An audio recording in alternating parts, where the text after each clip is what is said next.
Qué lindo es ver al pueblo de Dios reunido para cantar a aquel que nos redimió, aquel que nos salvó. Bueno, en esta mañana vamos a retomar nuestro estudio del Evangelio de Lucas. Hemos estado estudiando este Evangelio y es interesante que en los primeros 3 capítulos Lucas ha estado narrando, presentando los sucesos de una forma ordenada, desde el anuncio del nacimiento, primeramente, de la voz que clama en el desierto de Juan el Bautista, luego el anuncio del nacimiento de nuestro Señor Jesucristo, el nacimiento de Juan el Bautista y también el nacimiento glorioso de nuestro Señor Jesucristo, que cuando nosotros decimos la palabra glorioso, no tiene nada que ver con las circunstancias en las cuales se dieron el nacimiento de Jesús, sino glorioso por la persona que significa nuestro Señor Jesucristo. En el capítulo 3 hemos visto el inicio del ministerio de Juan el Bautista. Juan predicando a las multitudes en el río Jordán, en el desierto, y anunciando de que llegó el día de salvación, anunciando a las personas de que debían arrepentirse y bautizarse. Bueno, hoy en día quizás no suena raro para nosotros mencionar el tema de que Juan predicaba sobre el bautismo de arrepentimiento, pero en el contexto nos habla de algo muy confrontante para los judíos. El bautismo en ese contexto para los judíos significaba de que Juan les estaba diciendo de que ellos eran pecadores y necesitaban arrepentirse de sus pecados, por lo cual necesitaban ser lavados, necesitaban ser limpiados. Ahora, en el transcurso de lo que Lucas está narrando, lo último que vimos en el capítulo 3 fueron 2 eventos muy importantes, dos situaciones que narra Lucas muy importantes para entender el significado del capítulo 4. Lucas, sobre el Señor Jesús, termina el capítulo 3 diciendo que fue bautizado y que en el bautismo de nuestro Señor Jesucristo fue ungido por el Espíritu Santo, porque se nos narra de que el Espíritu en forma corporal de paloma vino y posó sobre nuestro Señor Jesús. Y el Padre dijo: este es mi Hijo amado en el cual tengo complacencia. Ese es el primer detalle importante, queridos hermanos, el bautismo de nuestro Señor Jesucristo. Y el segundo detalle importante que menciona Lucas para el estudio del capítulo 4 es la genealogía que presenta Lucas al terminar el capítulo 3. Cuando uno va leyendo dice, bueno, no tiene mucho sentido al parecer esta genealogía. Para empezar, habíamos estudiado de que no es la primera genealogía de Jesús que encontramos en los evangelios. Tenemos la genealogía del Evangelio de Mateo y la genealogía del Evangelio de Lucas. Y habíamos estudiado que incluso ambas genealogías tienen diferencias, tienen muchas diferencias. Pero habíamos estudiado también, hermanos, de que tiene esas diferencias debido a el objetivo que tenía cada evangelio. El Evangelio de Mateo era un evangelio escrito particularmente para judíos.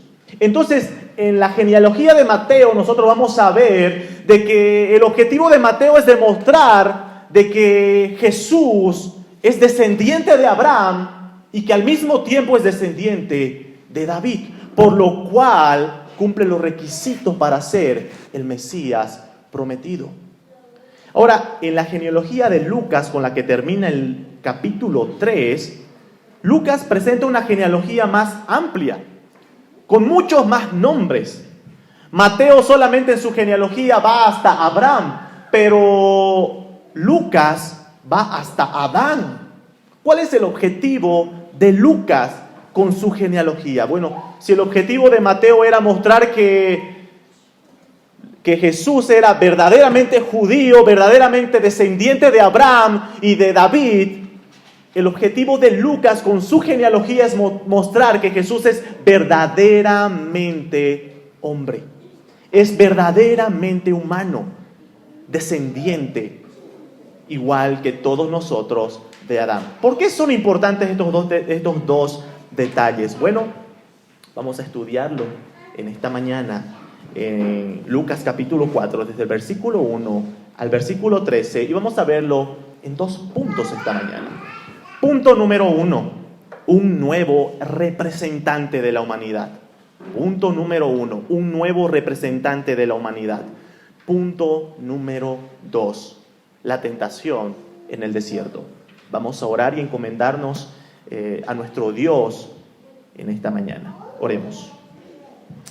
Amado Señor, venimos humillados delante de ti, reconociendo de que somos incapaces por nosotros mismos de poder entender tus maravillas, Señor. Señor, te damos gracias por tu Espíritu y pedimos, Señor, que seas tú hablando a nuestros corazones por medio de tu palabra en esta mañana. Danos entendimiento. Te agradecemos y oramos en el nombre de nuestro poderoso Salvador Jesucristo. Amén. Bien, Lucas capítulo 4, vamos a dar lectura, versículos 1 y 2. Dice la palabra de Dios: Jesús, lleno del Espíritu Santo, volvió del Jordán y fue llevado por el Espíritu al desierto por 40 días. Y era tentado por el diablo, y no comió nada en aquellos días, pasados los cuales tuvo hambre. Bueno, Lucas empieza el capítulo 4 con la descripción, en el versículo 1, diciendo: Jesús, lleno del Espíritu Santo, volvió del Jordán. Ahora, ahí es donde viene el detalle del bautismo de Jesús. Lo que Lucas está narrando en este momento es un suceso que pasa después del bautismo. Entonces, el detalle del bautismo es importante, porque Lucas nos va a decir que en el bautismo de Jesús, nuestro Señor Jesucristo, al ser bautizado, estaba representando una figura que encontramos muchas veces en el Antiguo Testamento y que se realizaba con 3 oficios. Por ejemplo, al profeta, al sacerdote y al rey se los ungía con aceite antes de iniciar su obra. Bueno, nosotros habíamos estudiado que el bautismo de Jesús era aquella obra en la cual se lo estaba preparando a Jesús. El Padre ungiendo al Hijo mediante el Espíritu Santo para llevar a cabo y presentándolo como el profeta, como el gran sacerdote, el gran sumo sacerdote y el rey. Jesús siendo presentado y siendo ungido para llevar a cabo su triple oficio como profeta, sacerdote y rey. Entonces Lucas en el capítulo 1 nos dice que Jesús fue lleno del Espíritu Santo. ¿Cómo nosotros entendemos la llenura del Espíritu Santo?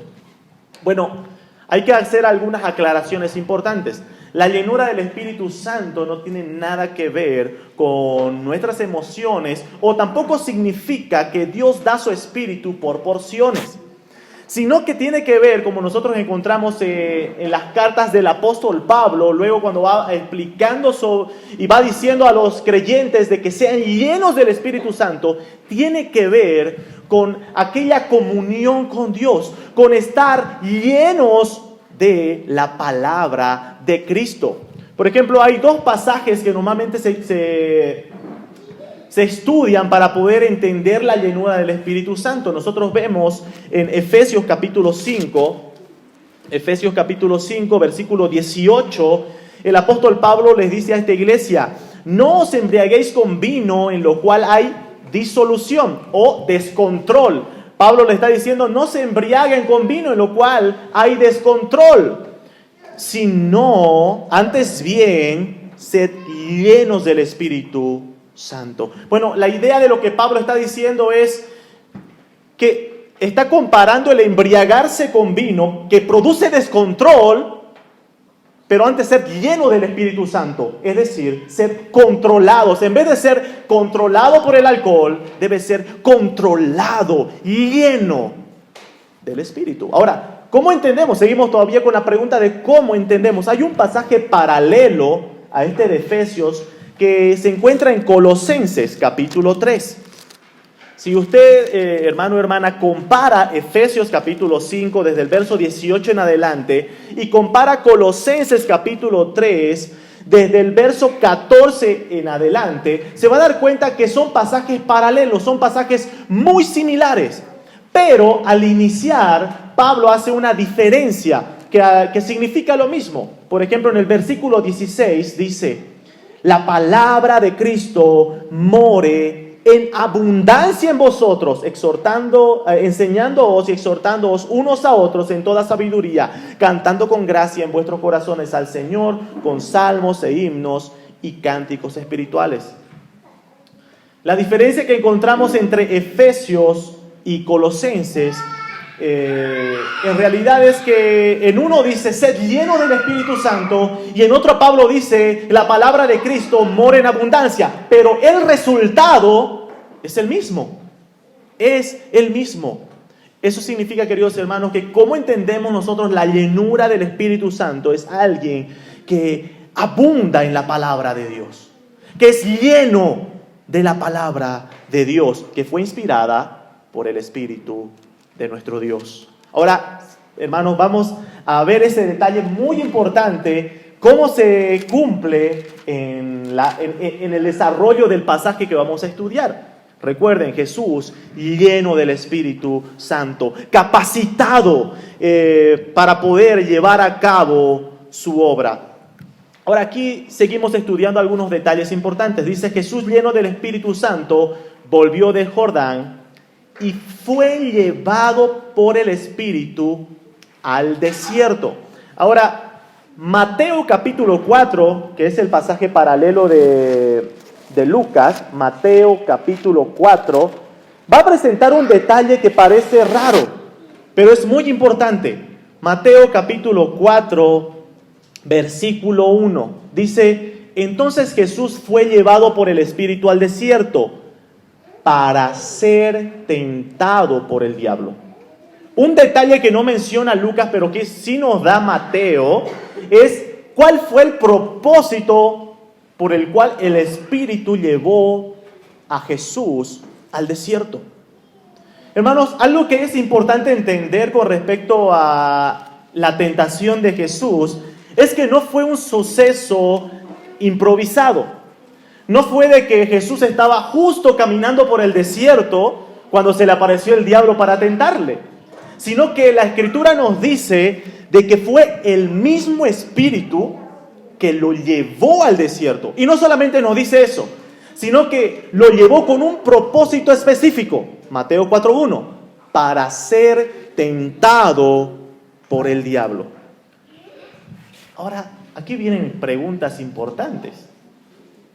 ¿Por qué era necesario que Jesús sea tentado? ¿Por qué el Espíritu llevaría a Jesús al desierto con el objetivo de ser tentado? Primer pregunta que vamos a intentar responder: ¿por qué era necesario que Jesús sea tentado?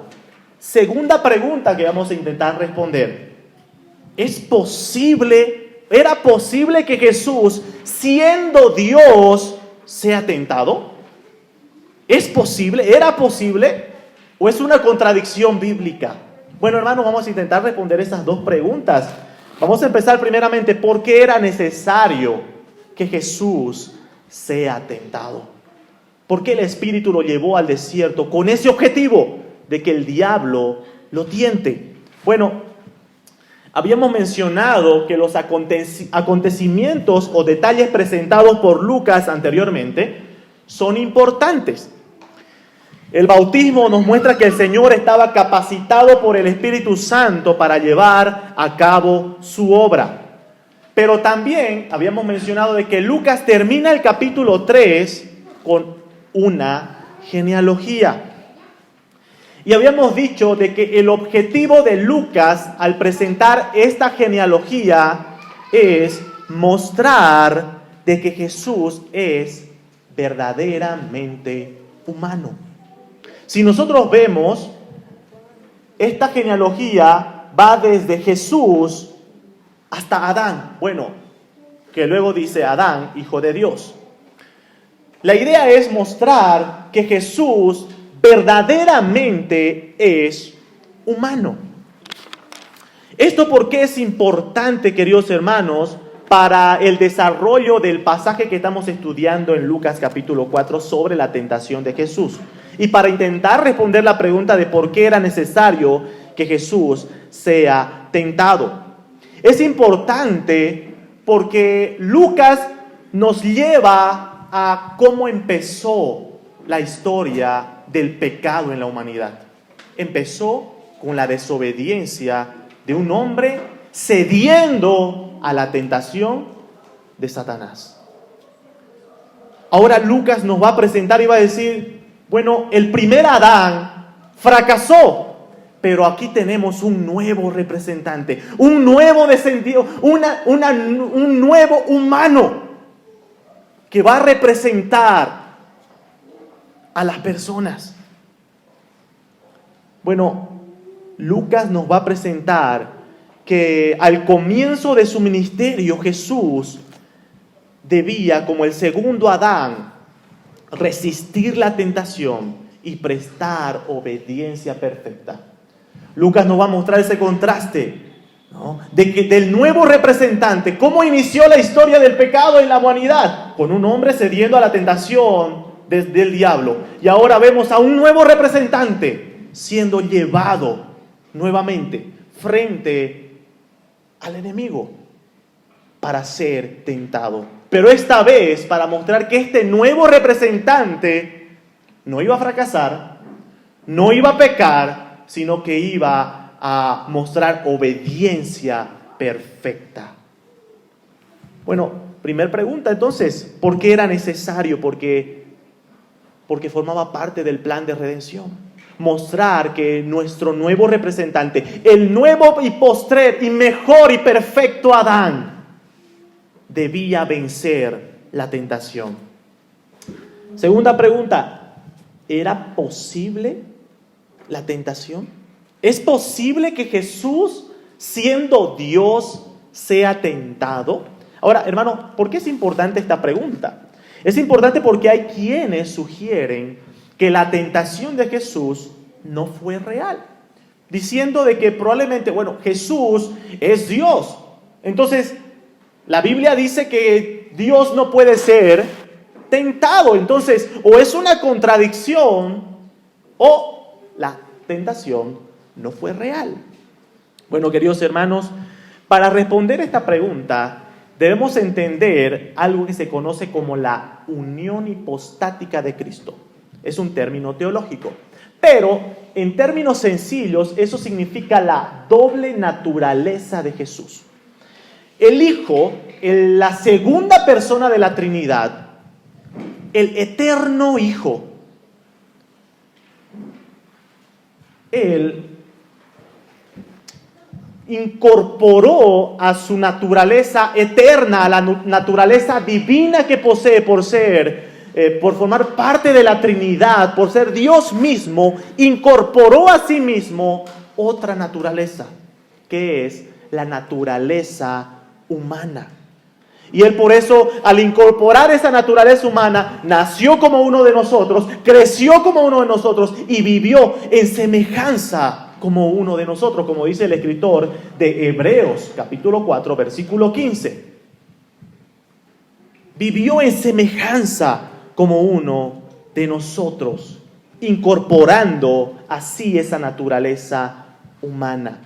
Juan 1:1 nos presenta que Jesús es el Verbo, ¿no? Dios mismo.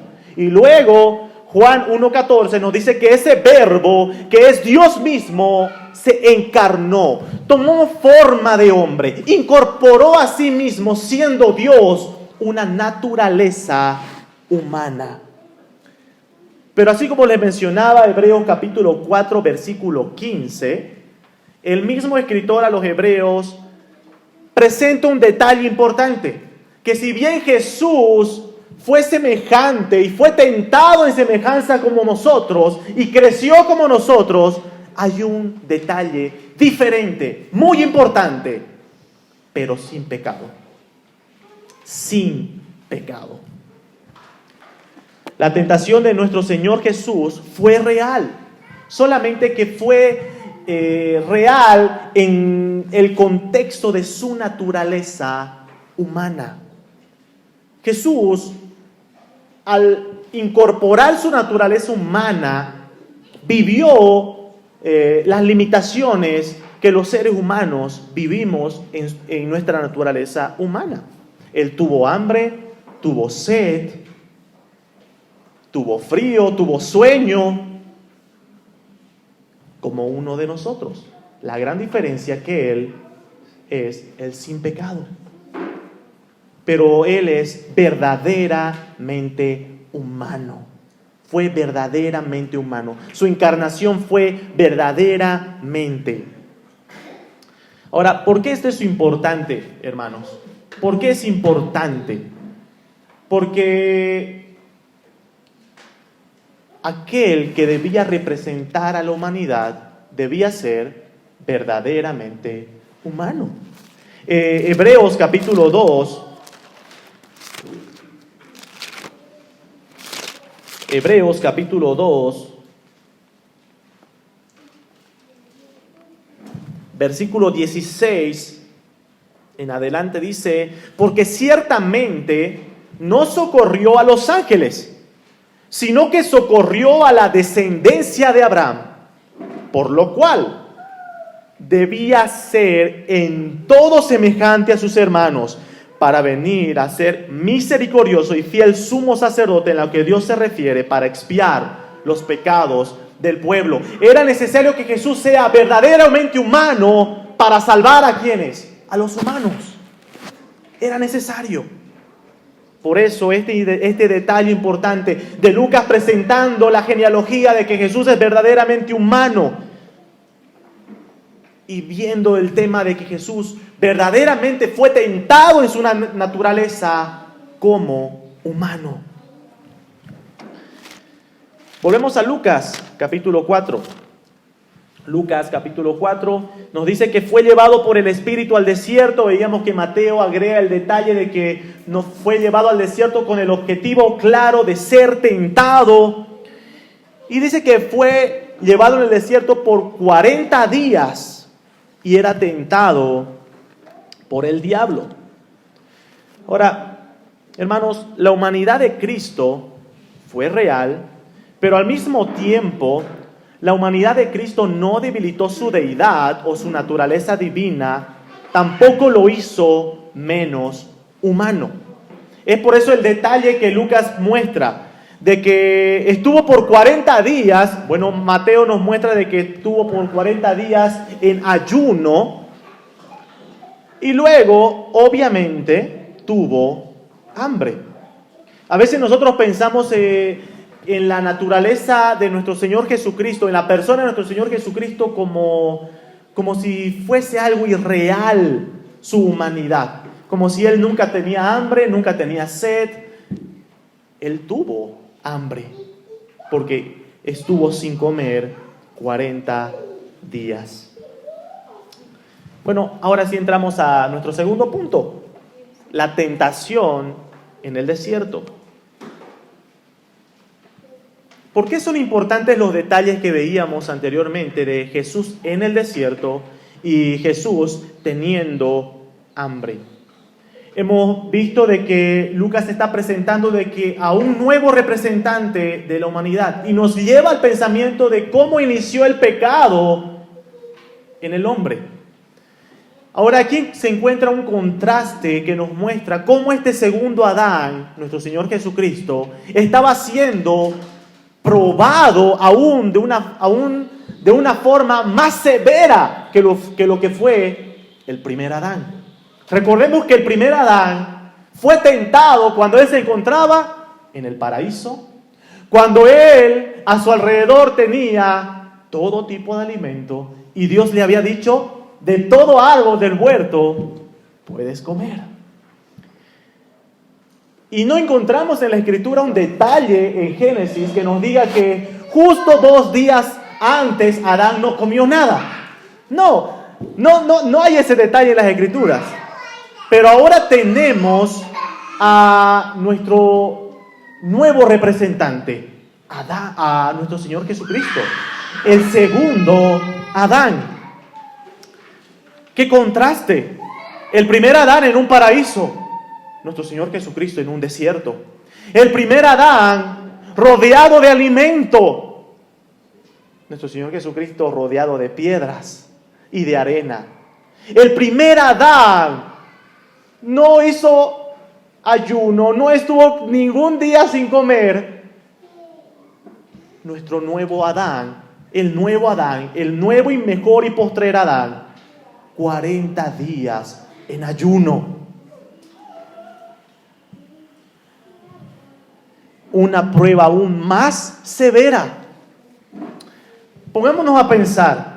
Usted termina de almorzar y vienen y le traen algo para comer después de almorzar. Bueno, no le tienta mucho, ¿verdad? Pero ¿qué pasa si es que hace ayuno o está sin comer? No vamos a decir 40 días, sino pongámosle solamente un día entero sin comer y le ponen delante de usted un piquemacho, un gran silpancho. Ahí sí se produce en algo más fuerte el deseo. Bueno, la severidad de la tentación para este segundo Adán es mucho más que el primero.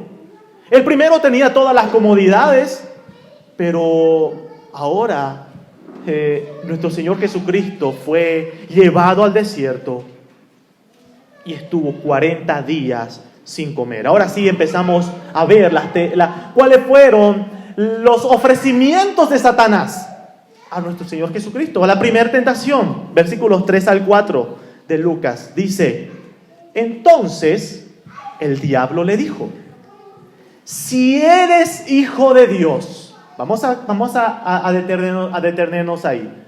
¿Por qué es importante? ¿Por qué Satanás empieza diciéndole: si eres hijo de Dios?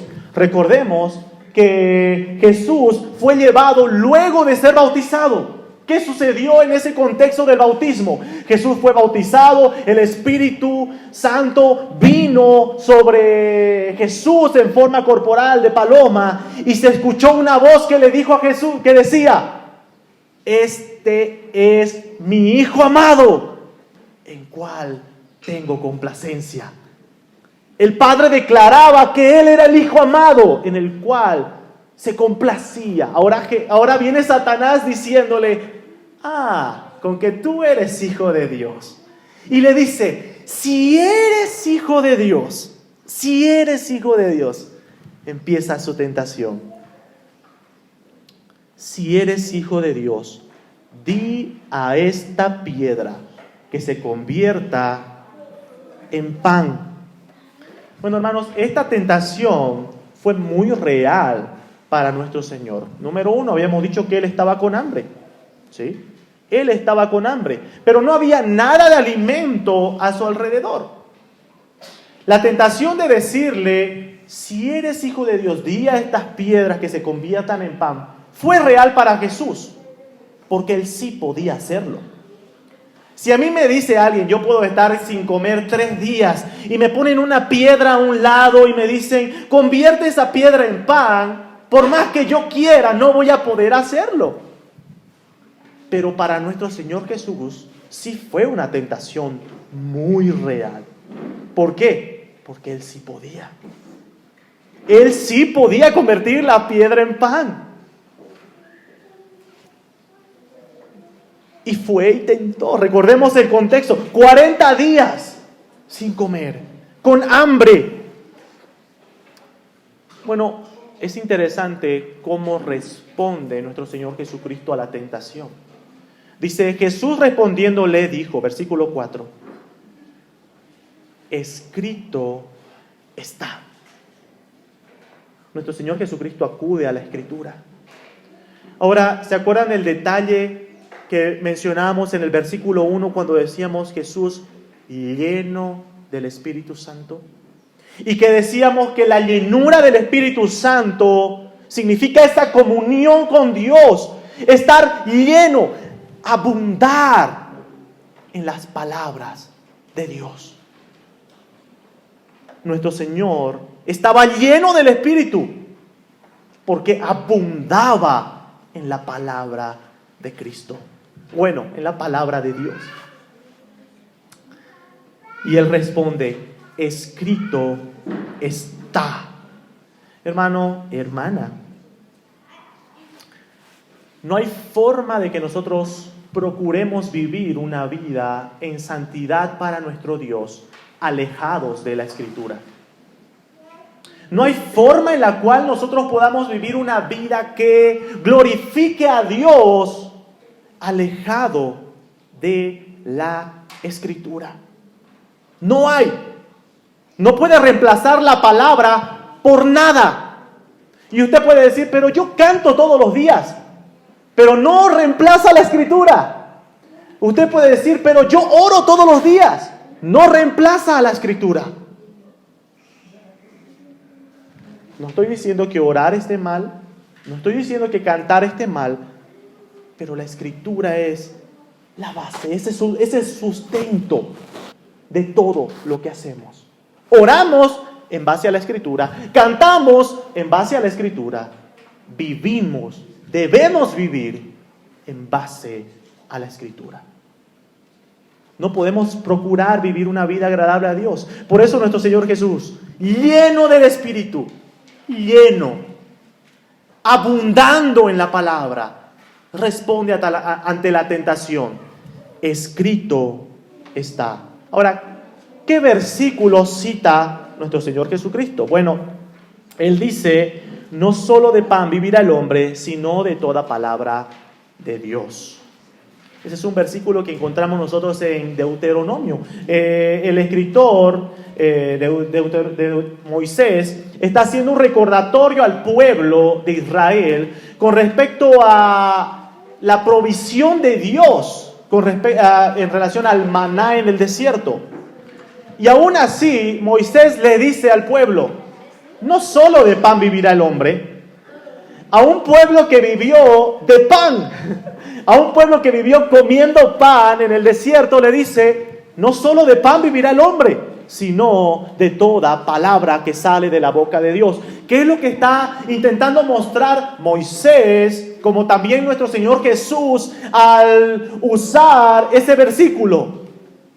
El pan, la comida, el alimento, algo necesario, algo indispensable para vivir. Y Jesús está diciendo, ni el alimento indispensable se compara en importancia a la palabra de Dios. No se compara.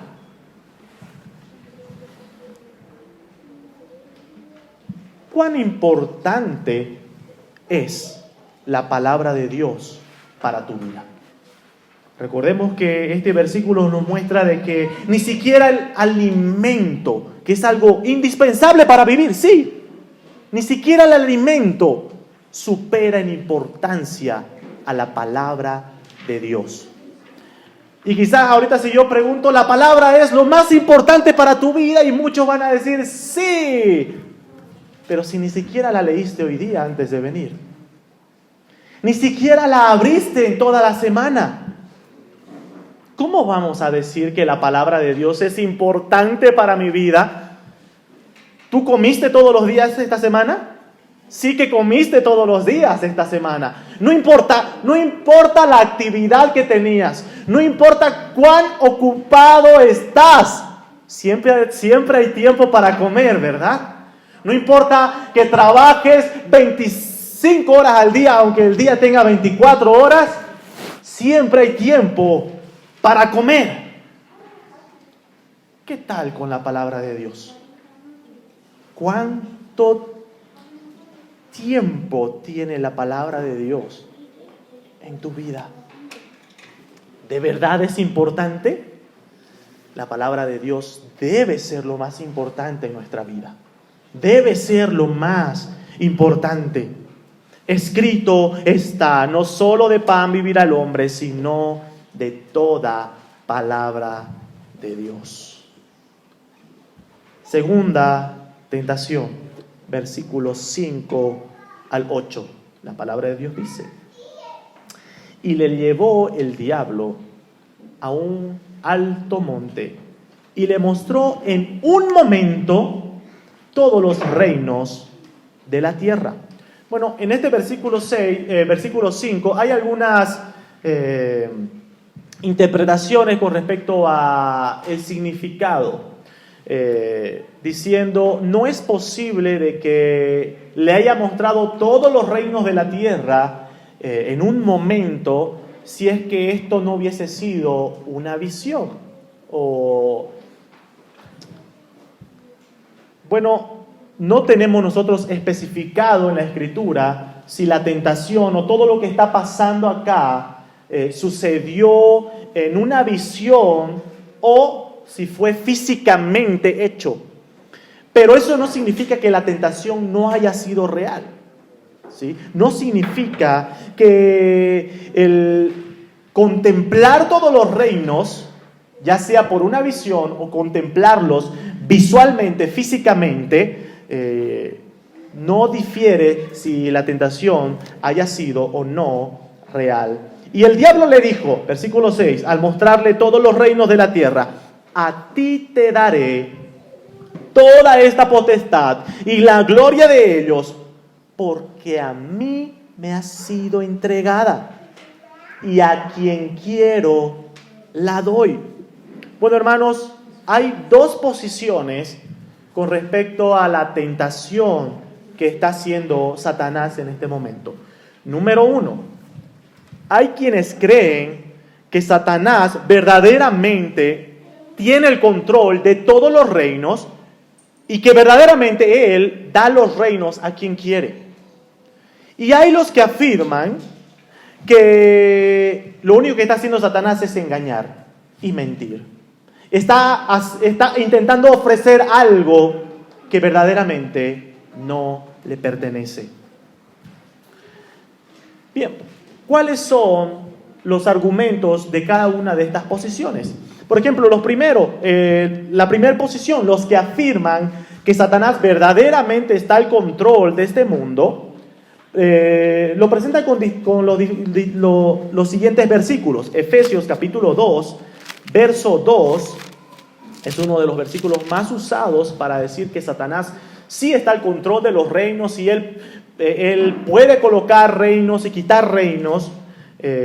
Cuando se lo presenta como el príncipe de la potestad del aire, dice, y él os dio vida a vosotros cuando estabas muertos en vuestros delitos y pecados, en los cuales anduvisteis en otro tiempo, siguiendo la corriente de este mundo, conforme al príncipe de la potestad del aire, el espíritu que ahora opera en los hijos de desobediencia. Y otro pasaje que se ocupa para sustentar esta posición es 1 Juan capítulo 5, versículo 19. Este es uno de los versículos más usados. Dice, sabemos que somos de Dios y el mundo entero está bajo el maligno. Bueno, esta primera posición usa mayormente estos dos versículos para decir, sí, Satanás está al control de todos los reinos. Es por eso que él ofrece los reinos a las personas, porque él tiene el control de poder hacerlo. La otra posición es la que dice que Satanás estaba mintiendo. Número 1, porque es el padre de mentira. Es el engañador. Y siempre presenta su tentación en base a engaños. Recordemos cómo fue la tentación en Génesis capítulo 3. Medias verdades. Con que Dios os ha dicho de que si comen de este fruto, bueno, van a morir. Pero yo os digo que que Dios les está mintiendo prácticamente. ¿Por qué? Porque Él no les dijo que van a ser como Él. Bueno, el sustento de esta segunda posición es lo que encontramos nosotros en Romanos capítulo 13, versículos 1 y 2. Romanos 13, 1 y 2.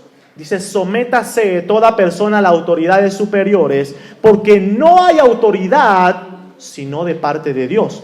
Y las que hay por Dios han sido establecidas. Ahora, aquí nosotros tenemos que ver, porque Satanás está ofreciendo algo, le está diciendo, a mí me han sido entregados todos los reinos de la tierra, yo te los voy a dar. Pero encontramos nosotros en Romanos 13, versículo 1, que Pablo dice que no hay autoridad que no haya sido puesta por Dios. Y Satanás dice, yo doy y quito a quien quiero. Pero Dios dice lo mismo. Ahora, ¿a quién le creemos? Hermanos, existen esas dos posiciones. Personalmente, yo creo, me apoyo en esta segunda posición. Creo que Satanás estaba ofreciendo algo que no le pertenece. Estaba intentando engañar por algo en lo cual él no está por encima de aquel que es el soberano, aquel que verdaderamente tiene el control. Bueno, volvemos a Lucas capítulo 4.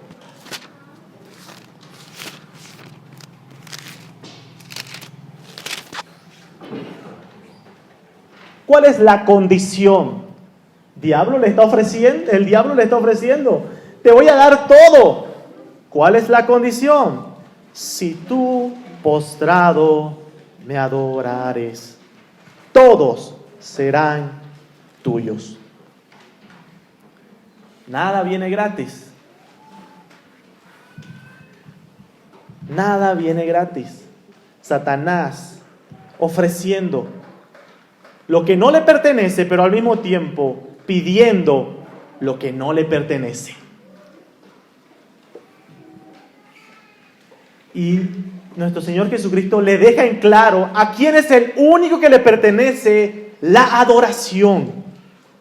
Nuevamente Jesús, acudiendo a la Escritura, versículo 8, respondiendo Jesús le dijo, vete de mí, Satanás, porque escrito está, al Señor tu Dios adorarás y a Él solo servirás.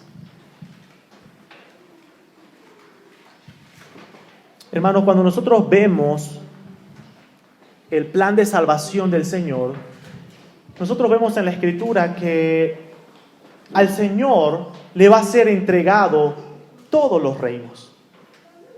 Él va a poner por estrado a sus enemigos, por estrado de sus pies. Él va a reinar. Lo que Satanás estaba intentando ofrecer en esta segunda tentación era la exaltación de Jesús sin necesidad de pasar por la cruz. Bueno, hermanos, algo importante es que la obediencia es la marca principal de la adoración. La obediencia es la marca principal de la adoración. Jesús en su respuesta relaciona el servicio con la adoración. Nosotros normalmente limitamos el concepto de adoración al tiempo de los cánticos, de las alabanzas, y decimos, estamos adorando cuando cantamos. Pero adoración tiene como marca principal obediencia. Obediencia. Satanás le ofrecía ser exaltado a Jesús sobre todos los reinos, pero sin pasar por la cruz. Jesús debía obedecer al Padre. Jesús debía obedecer al Padre, porque solo a Él adorarás, a Él servirás. Hermanos, nosotros hemos sido rescatados de esclavitud, de servidumbre del pecado. Y Romanos capítulo 6 nos muestra este concepto de que a quien tú obedeces es verdaderamente a quien sirves. Es verdaderamente de quien tú eres un siervo o un esclavo. Romanos capítulo 6. Romanos capítulo 6, versículo 15 en adelante. ¿Qué pues? ¿Pecaremos porque no estamos bajo la ley, sino bajo la gracia? En ninguna manera. ¿No sabéis que si os sometéis a alguien como esclavos para obedecerle, sois esclavos de aquel a quien obedecéis? Sea del pecado para muerte o sea de la obediencia para justicia. a quien tú obedeces es a quien le perteneces. Es por eso que Jesús les decía en Juan capítulo 8 a los fariseos: ustedes no son de Dios, ustedes no son hijos de Dios, vuestro padre es el diablo, porque sus obras hacéis. Hermano, hermana, ¿a quién obedeces? En tu vida diaria, ¿a quién obedeces? Tú dices: yo soy hijo de Dios, yo le pertenezco. ¿Le obedeces? Recordemos que a quien nosotros obedecemos es a quien verdaderamente pertenecemos. Nuestro Señor Jesucristo responde diciendo: no. Solo al Señor tu Dios adorarás, porque solo a Él servirás. La palabra servir es obedecer. Solo a Él obedecerás.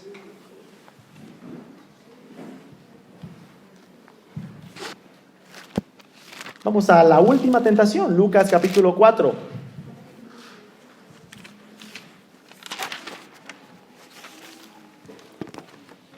Versículo 9 dice: y le llevó a Jerusalén y le puso sobre el pináculo del templo y le dijo: si eres hijo de Dios. Nuevamente recurre al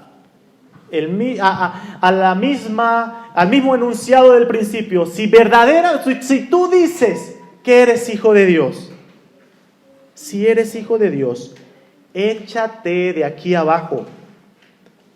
Y ahora, ¿cuál es la estrategia de Satanás? Bueno, usaremos la Escritura, ¿no? Jesús en las dos primeras usó la Escritura para responder. Entonces Satanás ahora dice: bueno, vamos a usar la Biblia con la Biblia también. Porque escrito está: a sus ángeles mandará acerca de ti, que te guarden, y en las manos te sostendrán, para que no tropieces con tu pie en piedra. Este versículo que cita Satanás está en Salmo capítulo 91. ¿Sí? Es el Salmo 91, versículo 10 al 12. ¿Cuál es el problema? Satanás está usando la Escritura. Satanás está presentando un versículo y le dice a Jesús: tírate de aquí abajo, tírate, porque la Biblia dice que a sus ángeles mandará para que no tropiece tu pie. Entonces, que si te tiras y te mueres, significa que Dios está mintiendo. Hermanos, esto me hace recuerdo a muchas malas interpretaciones que vemos hoy en día. Interpretaciones demasiado superficiales de la Escritura. Por ejemplo, hay un versículo cuando nuestro Señor Jesucristo les dice a sus discípulos: todo lo que en mi nombre pidiereis os será dado. La pregunta es: ¿en serio todo? Si yo voy y pido un auto, Dios está en la obligación de que aparezca, porque la Biblia dice: todo lo que pidieres en mi nombre. Hay muchas personas que utilizan así la Escritura. La Escritura dice eso, entonces tiene que pasar. Hermanos, son interpretaciones superficiales. ¿Qué es lo que está ignorando Satanás al interpretar de esta forma? Al decir: bueno, estamos aquí arriba, la Biblia dice que Dios no va a permitir de que tu pie se resbale. Entonces, si te botas, va a enviar a sus ángeles para socorrerte. Bueno, la Biblia también habla de ser prudentes, ¿verdad? La Biblia también habla de no ser necios. La Biblia habla de no poner a prueba a Dios. Es importante que cuando interpretamos la Escritura, la interpretemos en el contexto canónico, es decir, con toda la verdad de la Escritura. No sacar versículos fuera de contexto. Y es lo que está haciendo Satanás. Satanás le está diciendo? Bueno, esto es lo que dice la Biblia. ¿En qué consiste esta tentación? Bueno, hermanos, esta tentación era para poner a prueba a Dios. Satanás le estaba diciendo, así que tú eres hijo de Dios. A ver, vamos a poner a prueba a Dios. Si verdaderamente tú eres su hijo y si verdaderamente Él cumple lo que dice la Escritura, échate de aquí. Hermanos, cuidado con poner a prueba a Dios interpretando textos sueltos. Yo me acuerdo cuando empezamos el tema de la pandemia con el COVID, y habían muchos que subían versículos en sus redes sociales, donde decía donde un versículo decía, ninguna plaga tocará tu morada, dice el Señor. Y lo ponía y decía, ves, si eres verdaderamente hijo de Dios, entonces el COVID no va a entrar a tu hogar. Versículos sueltos, sacados de contexto, poniendo a prueba a Dios. ¿Qué pasaba si esa persona se enfermaba? ¿Significa que Dios no cumple su palabra? No, significa que estamos interpretando mal la Escritura. Significa que estamos descontextualizando.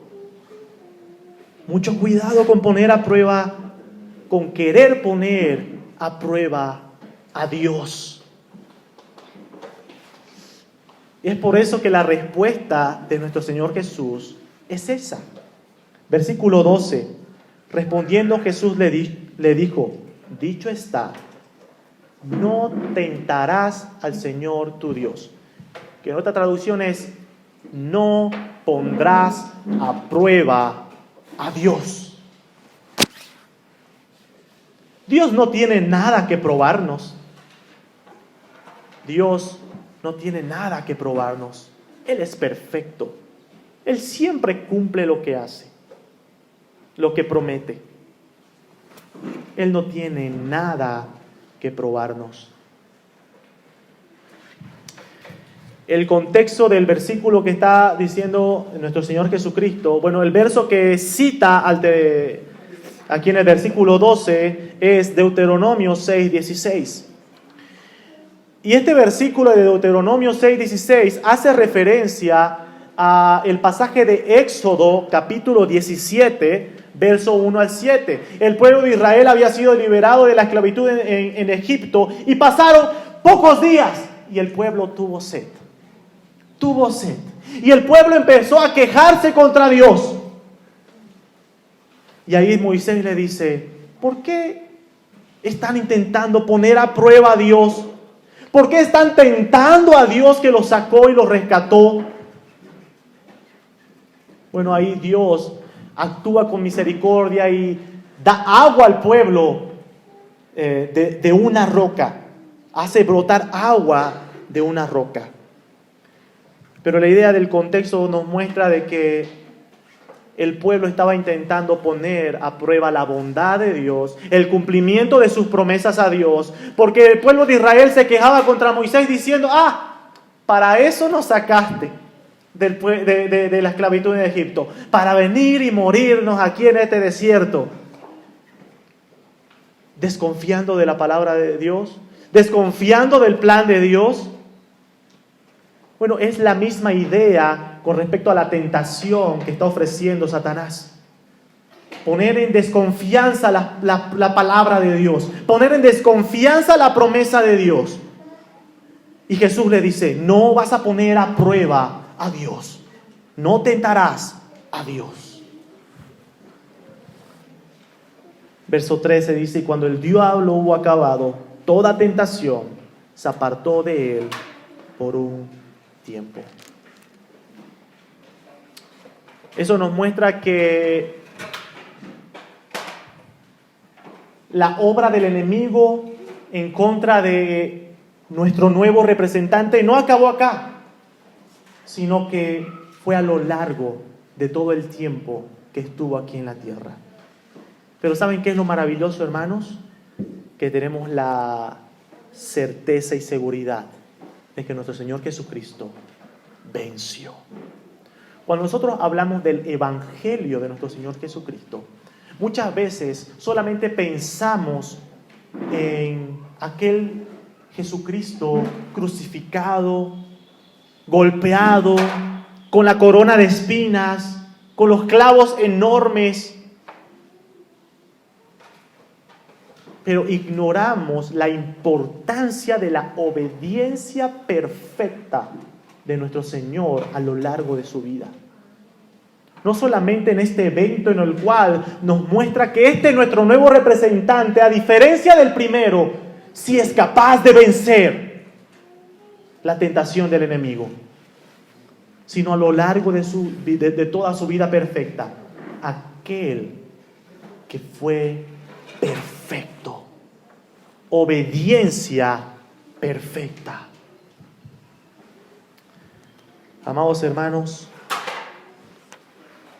¿por qué es importante la obediencia perfecta de nuestro Señor Jesucristo en la obra de redención? Romanos capítulo 5. Romanos capítulo 5.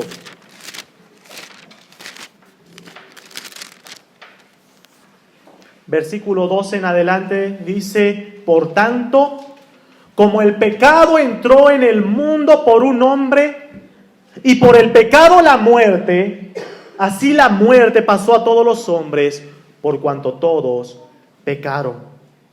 Versículo 15. Pero el don no fue como la transgresión. Porque si por la transgresión de aquel uno murieron los muchos, abundaron mucho más para los muchos la gracia y el don de Dios por la gracia de un hombre Jesucristo. Y con el don no sucede como en el caso de aquel uno que pecó, porque ciertamente el juicio vino a causa de un solo pecado para condenación, pero el don vino a causa de muchas transgresiones para justificación. Pues si por la transgresión de uno solo reinó la muerte, mucho más reinarán en vida por uno solo, Jesucristo, los que reciben la abundancia de la gracia y del don de la justicia. Así que, como por la transgresión de uno vino la condenación a todos los hombres, de la misma manera por la justicia, esa palabra justicia es obediencia, por la obediencia de uno vino a todos los hombres la justificación de vida. Era importante porque el primer Adán desobedeció, pecó, y por el pecado entró la muerte, por lo cual la palabra dice que todos pecamos y morimos en el primer Adán. Pero ahora nos dice la verdad de la Escritura de que ahora por la obediencia de uno, por la obediencia perfecta de nuestro Señor Jesucristo, hay justificación de vida para todo aquel que cree. ¿Qué significa eso? Hermanos, ninguno de nosotros podemos obedecer perfectamente a Dios. Si nosotros somos tentados día a día, no solamente 3 ejemplos como lo que acabamos de estudiar, sino muchas veces más, somos capaces de pecar todas las veces. Como cantábamos en el himno Castillo Fuerte, el enemigo es más fuerte que nosotros. Nosotros no podemos. Pero sí hubo alguien que venció. El escogido de Dios. El poderoso Señor y Salvador Jesucristo. Que su obra de redención consistió en su vida perfecta. ¿Por qué? Porque Él vivió la vida perfecta que ni tú ni yo podemos vivir. Y Él murió en la cruz. La muerte que tú y yo merecemos morir. Pero Él resucitó para traer a nueva vida a todo aquel que ve a Cristo con los ojos de la fe y corre a Él en fe y arrepentimiento. Nuestro nuevo Adán, perfecto representante. ¿Representantes de quién? De todo aquel que cree en Él. Algunas aplicaciones para terminar esta mañana. Aplicaciones. Hermanos, nosotros como creyentes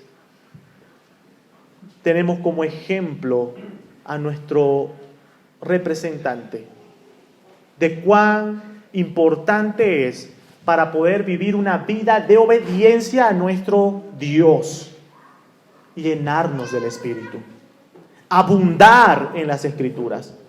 No solamente leeré unos cuantos versículos para cumplir, sino abundar en la Escritura, llenarte de la Escritura para poder resistir los dardos del enemigo, como dice Efesios capítulo 6. Nuestro Señor Jesús, siendo perfecto y sin pecado, necesitó de la obra del Espíritu para llevar a cabo su misión.